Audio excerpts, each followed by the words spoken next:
Good morning, everybody, and welcome to our last Life Skills for Teens class. Today, our discussion is how to budget, how to pay bills, and how to make money. All right. So I wanted to go ahead and get started with it. Today, we have the privilege of listening to me speak. So I realize I have a 17-year-old and a 20-year-old. So I do have some kind of knowledge as I was trying to think about this. Because this is such a broad subject, all these like three different topics, it was very difficult to try to narrow down a speaker that could speak on all three. So I decided to put my mom hat on, so to speak, and we will kind of go over um, how to make money, how to budget, and then how to pay bills. Because I currently experience this with my two girls. So Shaya B, if you could drop in the chat where you're from, that'd be great. Because we'd like to know where you're from and your approximate age. All right. So first thing, if you could tell me, I know we have a range of, let's see, Mark is in Arkansas in 17, Jazz is in 15 in Columbia. And hopefully I'm saying that right, Shaya B, or Shay B. Um, so some of you, oh, and you're 14. Okay, so how to make money. Let me just go with, since you're 14 to 20, many places. So I don't know, Karma. Oh, Karma, yes, you were on last time. I remember. All right, so you there is a grocery store here in our town. We're in Georgia, and they hire at 14, and you're only allowed to work so many hours. There is legal ages for what you can work and how many hours that you can work. So some states are different, some countries are different. So those my Ontario and my Bangladesh people, feel free to chime in anytime to add some input to this, because what's very cool is that we have teenagers here connecting that are in essentially three different countries. So we kind of really enjoy to have that kind of conversation. All right. So first of all, how to make money is, we always know that that means getting a job. Okay. So that is the number one way that you will make money. All right. But like I have my 16-year-old and my 20-year-old for the past 2 years or 3 years, they have been helping friends by taking care of their cat boarding house twice a week. And they get paid a little bit here and there for that. So that's one way they made money. When I was 12, 13 years old, I babysat. So that was another way that I made money. So there are some things that you can do as young as 14. I will tell you what is emerging right now in this area is people really love laundry service. When I lived in an apartment complex, I offered laundry services to people. So I could come get your laundry, I could go wash it, and we paid a flat rate for our water, so it didn't really matter how much of it I used. So I could go wash it, dry it, fold it, and bring it back. All right. So there are some out of the box ways that you can make money. Have any of you guys done things where you've made money? Whereas like you've watched a neighbor's animals when they've gone out of town, or we've had small jobs here, my kids, where they have gone and watered plants for the elderly clients that are in our customers, neighbors, for our elderly neighbors that are in our area. They've gone and watered plants before. So, because they have too many plants and they can't get out and get it done. So my kids have gone and done that. My kids have also gone to our neighbors' houses when they needed help organizing. We have a lot of elderly neighbors around us. So when they needed help cleaning out or organizing or getting down their ornaments and putting things up for the different holidays, my kids have gone over and helped, and they usually get paid. So that is like little money. How much do you get paid for the laundry? So the best thing for you to do is call the laundromats that are near you and ask them how much their wash, dry, fold service is. Many of those places charge by the pound. Okay. And so you want to ask them what I will say. One time in my life, I treated myself to getting my laundry washed, dried, and folded, and it cost me like $45. And that was one of those places that I probably wouldn't do that again.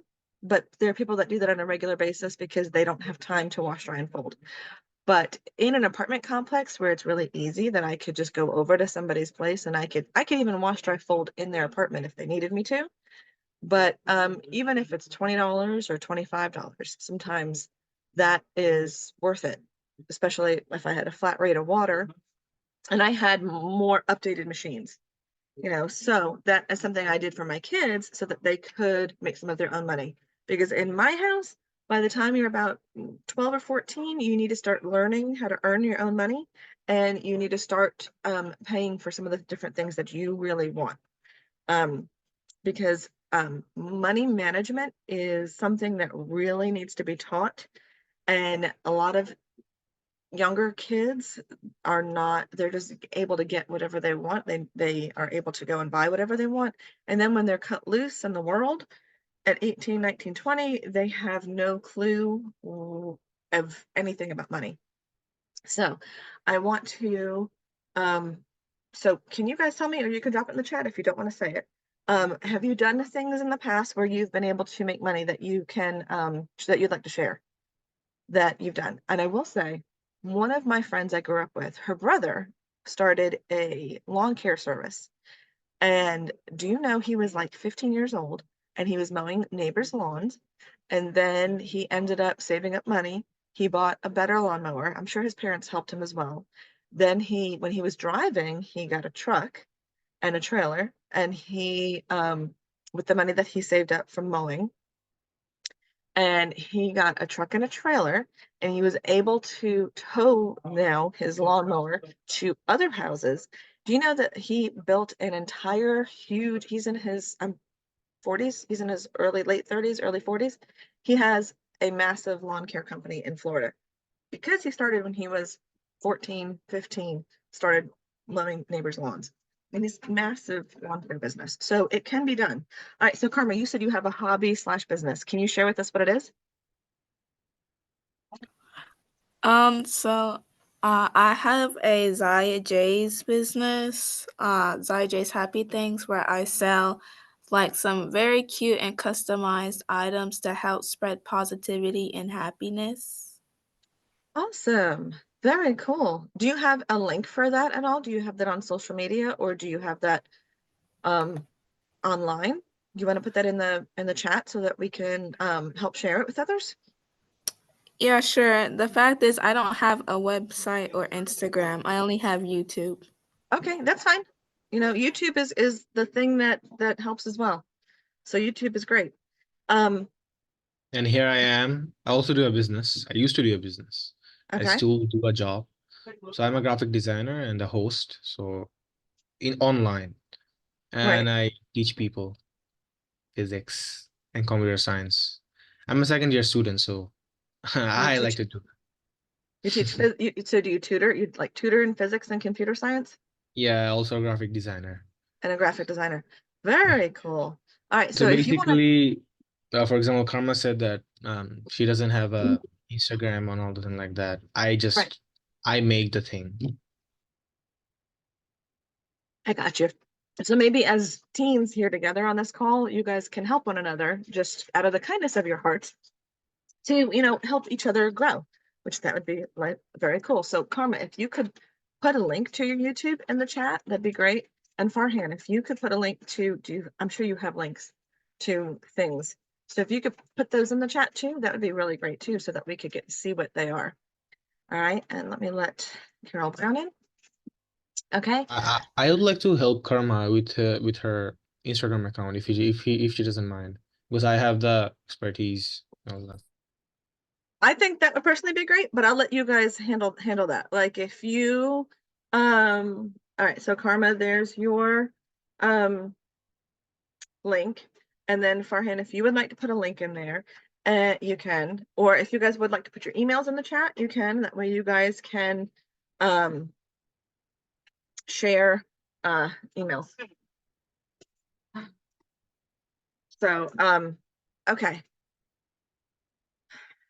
Now, where was I? Carol Brown, welcome to the call. If you could please put in the chat where you're from, that'd be great. That way we're asking for your age so that we can kind of know what age range we're talking to, what age range at teenagers. All right. And we were just discussing some things that maybe some of the teenagers in here have done for money.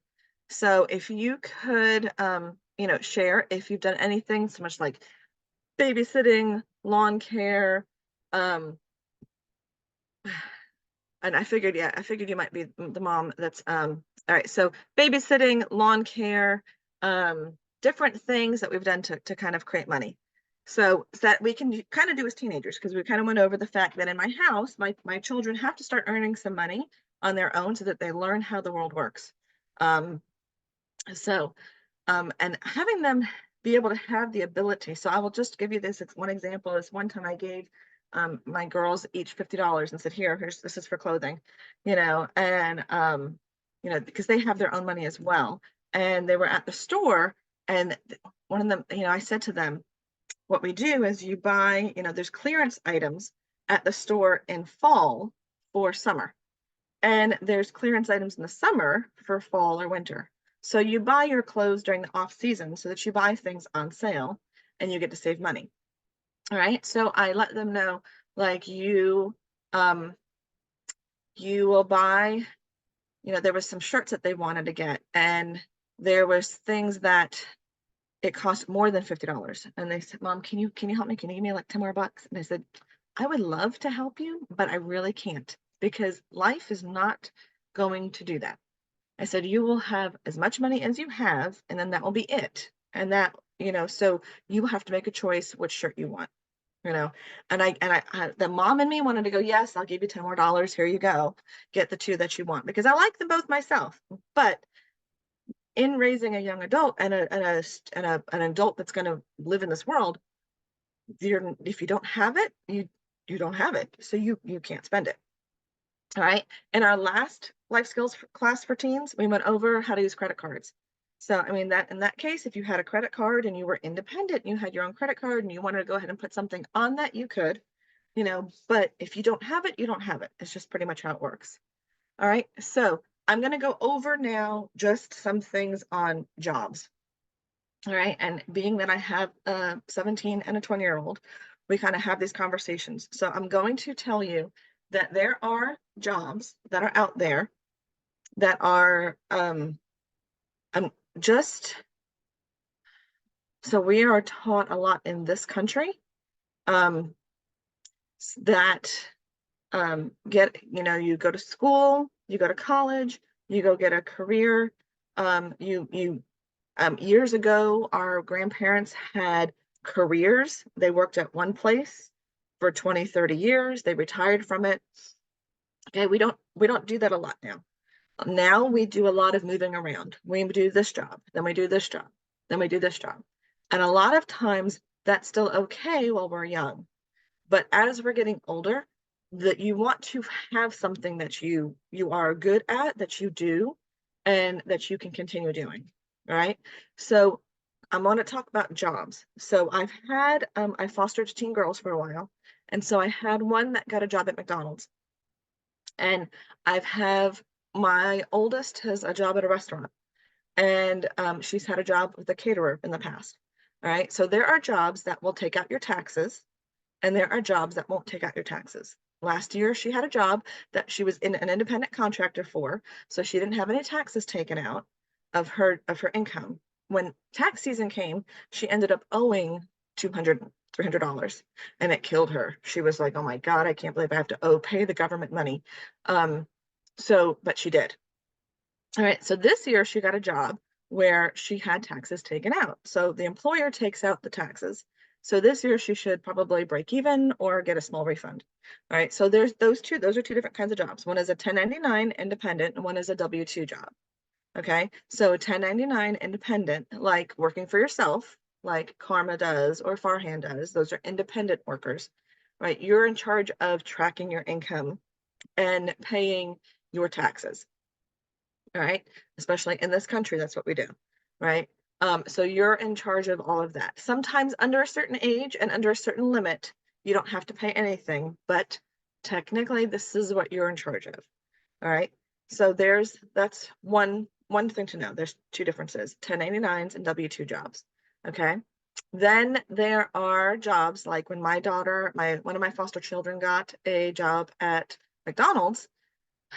They pay you weekly. They pay you through an app. They pay you, or you can ask for a card. And, and I said, well, they have bank accounts. Like we have bank accounts set up so that we can learn how to adult, and we have debit cards.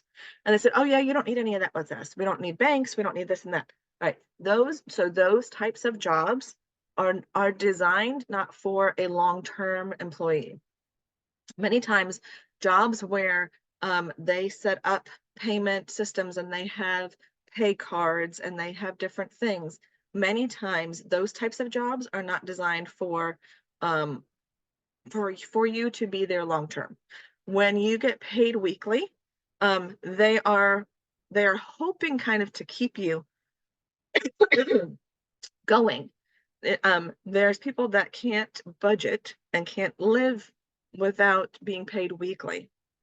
All right. And sometimes you start out this way with a job where you're being paid weekly, or or you could be paid per job. Like when my daughter worked for a catering business last year, if he only used her once that week, he paid her at the end of the day. If he used her like 3 times that week, he paid her at the end of the 3rd day. He said he paid her when she was done working. All right. That is not how every job works. All right. So you have to make sure you're working for somebody that you trust, that has other people that work for them, that you see that they are surviving life, so to speak. All right. And they are working, and at the end of the week, they get paid. All right. So those kinds of jobs are designed not for a career mindset, so to speak. Now, yes, I know there are ways that you can move up sometimes in management, like you can, be a cashier at McDonald's, and you can work your way up to management in there as well. But they're kind of like ways that they're kind of hooked into keeping you into a system to where you are dependent on the pay card, the this, the that, and you don't have to learn how to use a bank account. Now my daughter could also have everything from her pay card that she would get transferred over to her bank account. And I prefer that because I really like real life. We use bank accounts, and we keep our money in different things, and bank accounts will actually can help you budget your money. All right, through different apps that they have. Right. But so now my daughter now has a job at a restaurant where she gets paid every like Tuesday, and she gets paid through the Gusto app. And this app, calculates her pay, and boop, on Tuesdays her money's direct deposited into her bank account. So she gets that directly deposited into her bank account. So that is still a little bit better than having maybe a system with a pay card and stuff like that.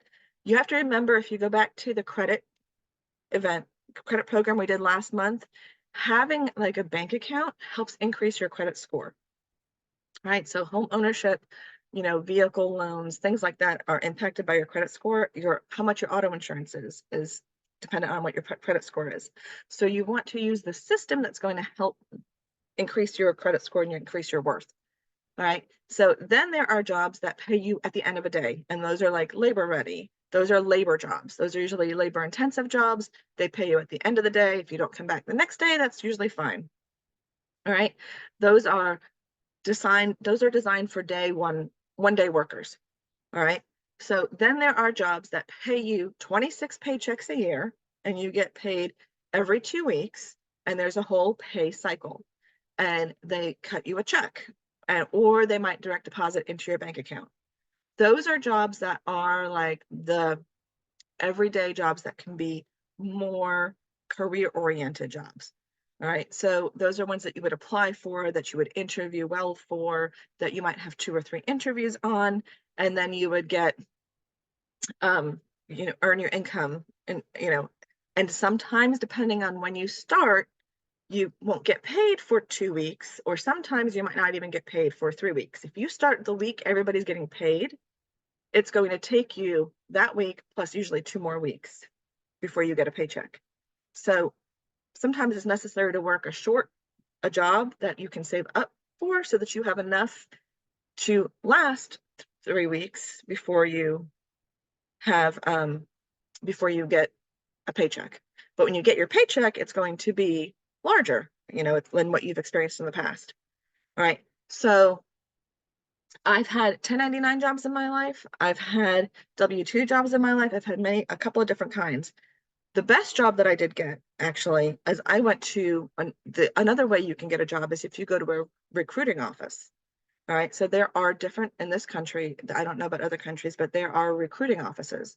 And so somebody had put an ad in for a sales executive, and I applied for it. I was about 23. And what I didn't know is I went into this agency and I interviewed for the position there, but I was really the agency was interviewing me and seeing if I was a good candidate for a sales executive for one of their clients. And then they sent me to the office. They made an appointment for an interview for me to go to their client's office. And that's when I actually went to my employer, my future employer, and I actually had an interview. Now, how a recruiting office works is they vet you, right? So they know I'm a good candidate. Then they charge the office, the company that hired me, they charge them 10% of what my salary would be.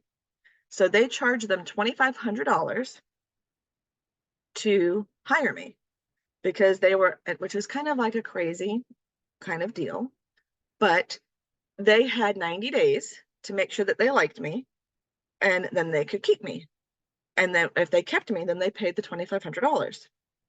So that was kind of interesting. That was kind of like, they call those like headhunters or something almost sometimes, but that's like a recruiting office. And so their job is they take in people that need jobs. They look at their resumes, they make suggestions, they do different things, and then they they lease them out to an employer where then they get paid. So it was kind of like a very interesting way to be hired for a job, which I had never experienced before. But I've learned that a lot of top companies, that's how they will hire their workforce. Like in Greenville, South Carolina, near where I used to live, BMW and Michelin are big over there. Well, they don't direct hire. They only hire through staffing agencies. So that way, if they don't like somebody, they just call the staffing agency and say, hey, don't send them back tomorrow. And so the staffing agency says, hey, you're not going back tomorrow. And then you no longer have your job. And yes, Carol, sometimes, yes, I've learned that the different types of payment schedule depend on the type of job they're expecting from you. I've seen people from Burger King or something like say, work today, get paid today. I've seen, because some places are so desperate for people to work that they want to pay you right away to have you keep coming back. Because people will go there, work for a day and go, no, this is not for me. And then they'll leave. All right. So that is kind of interesting. An interesting way that those work. All right. So I'm going to move on. So any questions on jobs? Any questions on that? And again, things shift and change as well, but the basics types of like jobs that create income and things like that, that's kind of like what you're looking for. When you're looking to go get a job that's better paying, you're going to have to wait 2 weeks for a paycheck. You're going to have to do some different things. All right. So now I'm going to share my screen because the conversation that we also had in here was on budgeting. All right. And so since we are really not taught how to budget much, I am going over here to this video. Oh, hold on. Let me stop and let me share again and share the sound. All right. So I watched this earlier and I did like this. It doesn't give you a lot of input, but it kind of helps you. So let me go ahead and play this. Do you ever feel stressed about money? Unless you're a prince or a preschooler, you probably said yes. For a lot of people, it always feels like there's not quite enough to go around. You're constantly having to make tough decisions about what you can forgo, and it never feels like you're really in control of your finances. Well, when you need a bit of inspiration, look no further than the front of a $1 bill. I'm talking about this guy, George Washington.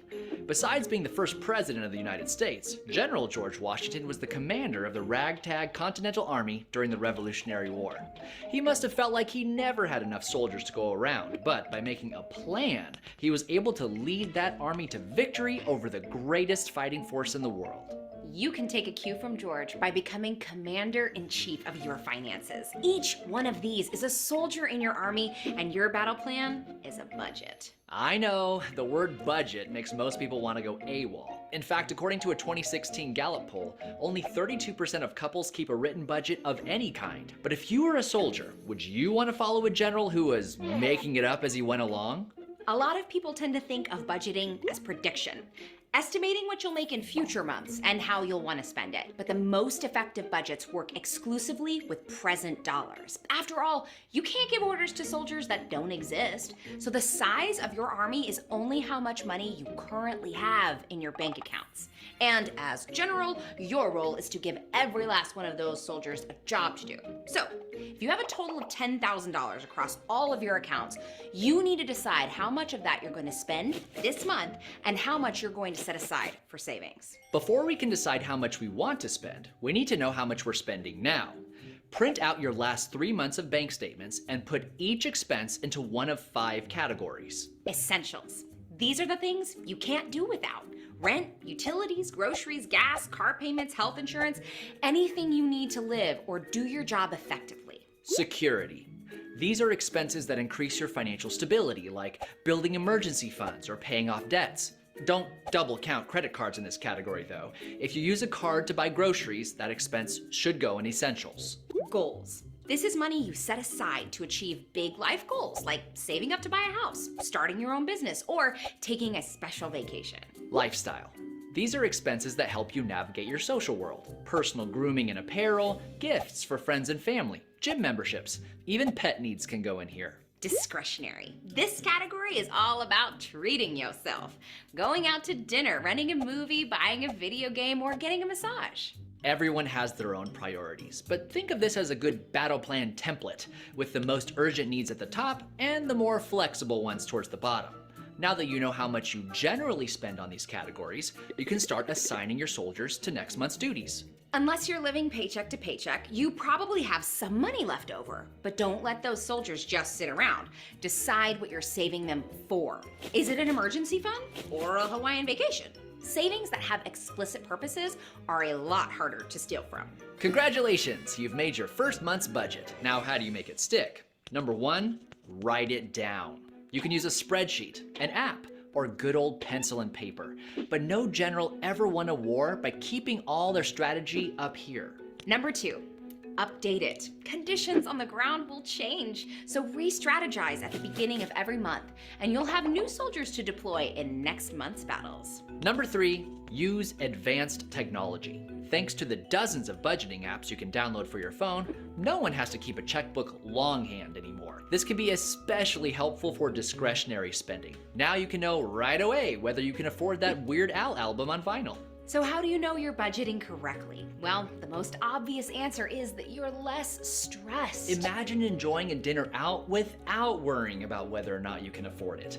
Imagine not holding your breath every time you check your account balance. You'd be amazed how much you can improve your mood just by introducing more clarity and control into your finances. Like a lot of good financial habits, the point of budgeting isn't to have more money. It's to be happier with the money you have. And that's our 2 cents. We want to tell you about the new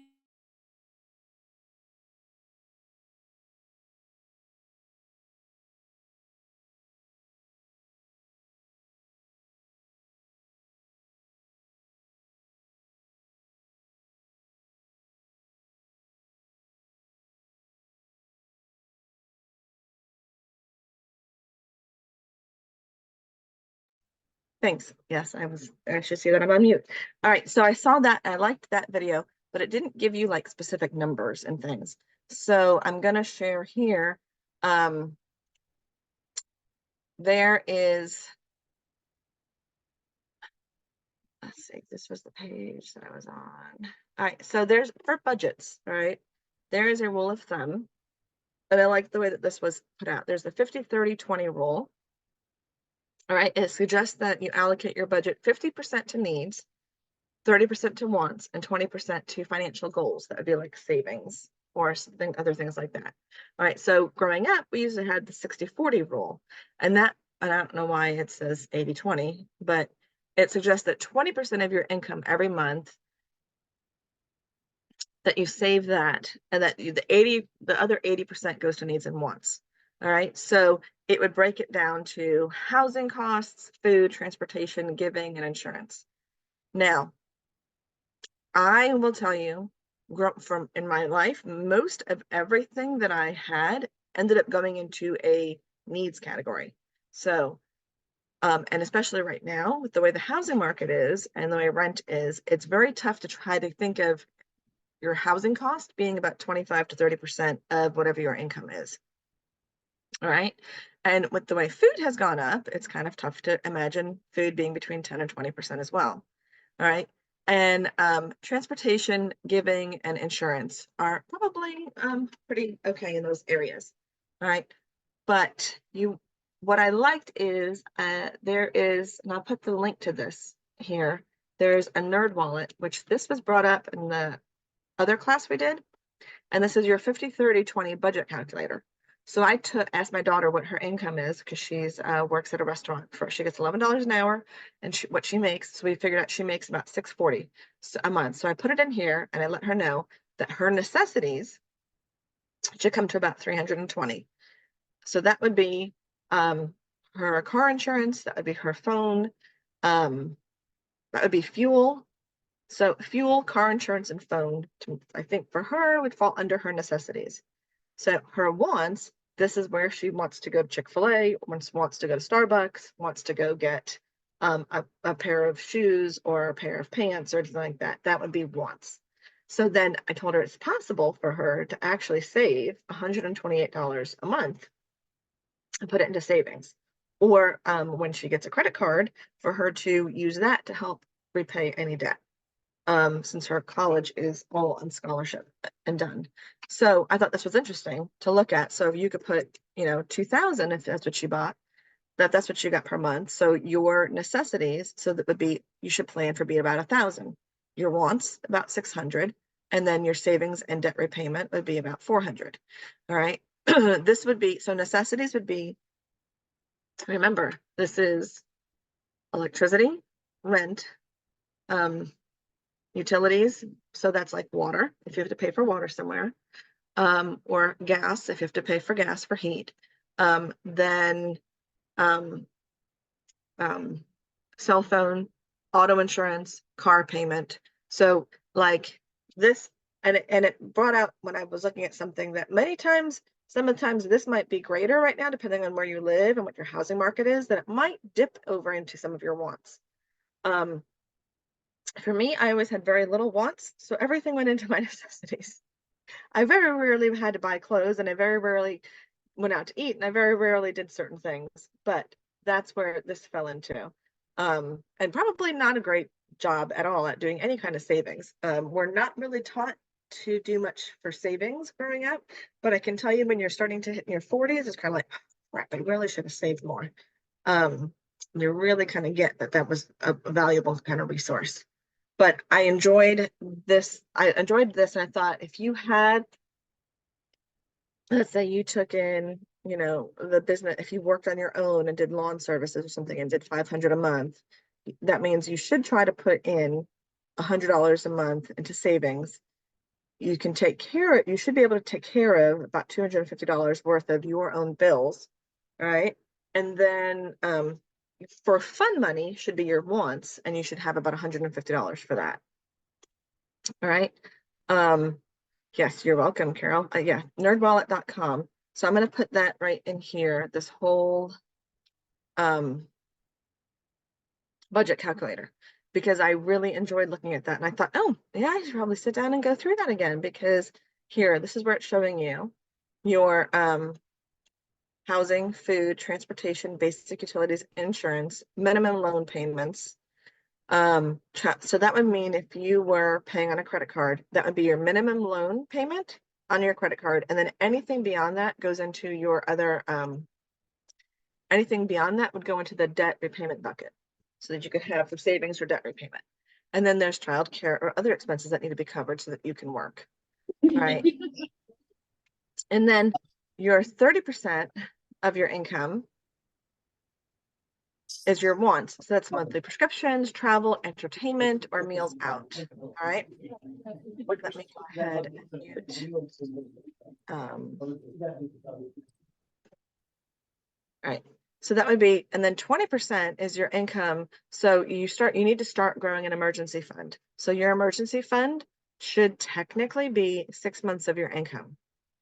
That's set aside so that if there's an emergency and you're out of work, you have enough money set aside to at least pay your bills for those 6 months so that you have time to heal, time to whatever. All right. I think, so here's your needs, your savings and debt repayment and wants. I probably in my life in my younger years did not really focus a whole heck of a lot on wants because I just worked and I was married and I had a daughter and I didn't, in my 20s. So, I mean, I didn't focus on haircuts and eating out and stuff like that. So I will say that this is actually a very important part for you to put in there. So that way you don't feel guilty when you're actually doing something, or you don't have that stress that they were talking about, like, can I do this? All right, so this actually is kind of an important part. And I looking back, I think I should have made myself go and look for stuff that was needed. Like, it's not a bad idea, like I was saying, to shop on a clearance rack and go in the fall and find something that you can wear in the summer, or go in the summer and find something that you could wear in the fall. Because I think if you don't plan for some of these things, when you need it in the season that you're in, it's going to end up costing you more to find. Or in this case, our dog ate all of our shoes when we got a puppy. And so I had to budget and plan to buy everybody shoes and slippers and sandals. So it helps with that. All right, so I'm going to jump over to paying bills. So I have all of my bills set up with my bank, and they're all on. No, I don't have them set up with my bank. I have them each individually set up on an auto pay because I know how much money that comes in my bank account. And it's 10 times easier for me to just go ahead and have everything set up on auto pay. So I will tell you, like, if I worked a lot with social workers because I was a foster parent.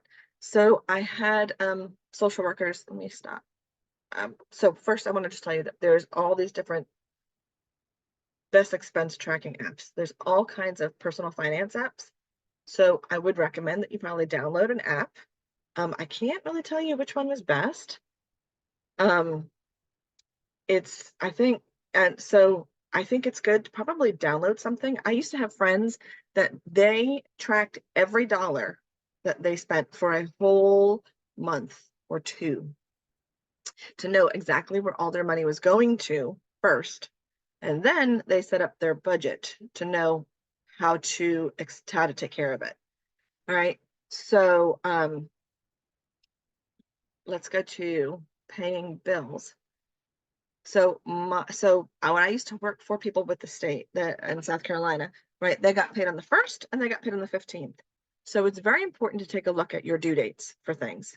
And so you can move due dates for bills. So you can call the credit card company and say, hey, listen, I don't get paid till the 15th every month, so I need this payment to come out on the 17th. Because you always want to give a few days leeway because transactions and transfers sometimes take a few days, especially if it falls on a weekend or it falls on a holiday. All right. So, everybody knows rent is due on the 1st. So that paycheck that I would get, and usually there's a 5-day grace period. I always paid it by like the 4th, just so that I can make sure I had my money on the 1st, So that first paycheck usually went to rent, and then anything else went to groceries and gas and other things. The second paycheck usually went to all the other bills and then groceries and gas. So you can move your due dates for things if needed. So that's something that is kind of good to know. Because if a bill is due at a certain time, and that's really not a good time of the month for that bill to be due, because that's in between or towards the end. Many of us live paycheck to paycheck. Many of us live from one paycheck to the next paycheck. And so a lot of times it's really good to have your bills set up to where you're not paying a late fee, to where it's not being threatened to be cut off, to where you're not having any issues. So you can pay that way. Some banks like Wells Fargo, when I had Wells Fargo, I could set up all my bills to be paid through there. I could put my account numbers and I could put the totals and I could put all this stuff. But now I have like all my bills are on auto pay individually. So that way they do their own thing, which is kind of nice. All right, so I think I'm going to stop speaking there. I'm going to go back to Carol. You were saying, do you think it would help if youth learn to write checks since there's an increase in electronic thefts? I say yes to that. The only problem is I say yes to that because the lady at the post office told me, make sure your kids can know how to write a check and make sure they know how to address an envelope, because that's the biggest things that she sees. I always think it's very good for them to know all forms of money and how they exist. We don't have any checks. I haven't used a check in years. When I lived in an apartment complex, rent was due by check. That was the only time I ever had a check book, and that was the only thing I really wrote from it was rent. Because they did not do anything electronic. So it was the easiest thing for me to do. But I think that they need to learn how to look online and see their balance and to know when things hit, when things don't. Like if you go online and buy something, it might not take it out for another 2 days. So if you're going to write a check, you want to make sure when that comes out, that could come out at any point in time. So you want to make sure that you keep that money in your bank account, because and that's why you would use that paper ledger. And then the video, they encourage to go ahead and use advanced technology, because we do have a lot of things now. I do think it's really good for the youth to know their account number and their routing number, because many things today, you cannot pay, or you can pay online with an online check if you have your account number and your routing number. And so I think it's important for them to know that those are important numbers for them to have. My neighbor's info was, yeah, so they were advised to write checks while the accounts are being monitored. Yep, absolutely. So, I mean, it is important to do that. My father had check fraud. He had somebody stole a check out of his checkbook. He didn't know it, and somebody wrote a check and they signed his name differently. And when he saw that check, he went, that's not how I saw my name. You know, so I think fraud can happen in many different ways. And I think the more advanced in technology we get with fraud, sometimes the more old school some of the local fraud people become. We've had an experience where our friends in Florida, they get things in the mail like this, right? Like my daughter gets all the time. And this is this is your chance. No credit score required to apply. This is like, you know, for a request for a credit card. Well, apparently somebody went by their mailbox, took one of these out, filled it out, or filled it out, went online somehow, got a credit card issued in their names, not the fraudulent person's names, but in their name. Then they kept checking the mail for when the credit card came in the mail. And they took the credit card when it came in the mail, and they went and purchased all sorts of stuff on that credit card. And then they had no clue that credit card fraud had happened to them. And all of a sudden they started getting a bill from a credit card that he didn't know about. And there was like thousands of dollars of stuff on there, and they had no clue what the heck it was. And they ended up finding out, and they ended up catching up, because then the person came and took the bill also. They would take like the first bill, so that it didn't get caught right away. But they figured it out, and they figured out what they were doing, because they had done that with other people's houses as well. So it was quite interesting. And I think sometimes you never know what the heck can happen.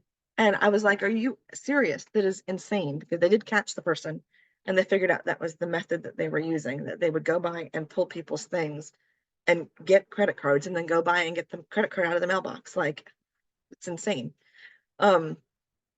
So any other thoughts or questions on how to pay bills, how to make money and how to create a budget. So if you are still living at home and you are creating and you are getting some money, I'm going to highly suggest you go to that NerdWallet and create yourself a little bit of a budget. And practice using a budget now while you don't have all the expenses that your parents have. Practice that so that you can already start building some savings. Even if it's little, it doesn't really matter. It's still savings and it's still learning how to wait. Karma, I love the fact that you and Farhan were able to maybe connect perhaps, and maybe he can help you get a website for your business. For those of you that are joining late, Karma was telling us that she has her own little hobby business, and she put the YouTube link up in here where I just want to copy it because I want to make sure that I look at it. So she doesn't have a website or anything for it on social media, but she just had a YouTube channel for it. And I thought that was really cool. And we had Farhan on here earlier from Bangladesh, and it was 10 p.m. over there. So that's probably why he had to leave early. Here, I'm gonna go down and see. Yeah, there's the link still. Thank you for posting that again. So hopefully you guys can connect. Did you get his email address? I hope you did. And you guys can email each other and hopefully connect. So any other thoughts or questions?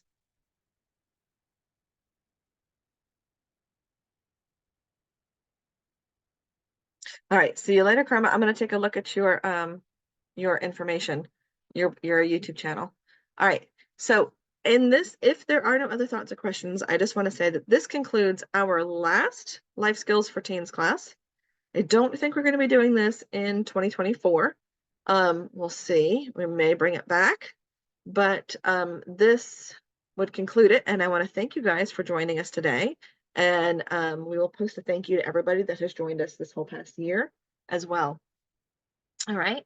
So you guys have a great rest of the day. Enjoy your Saturday. Enjoy your weekend. All right. And for those of you that celebrate, happy holidays. All right. Let's go ahead and stop recording.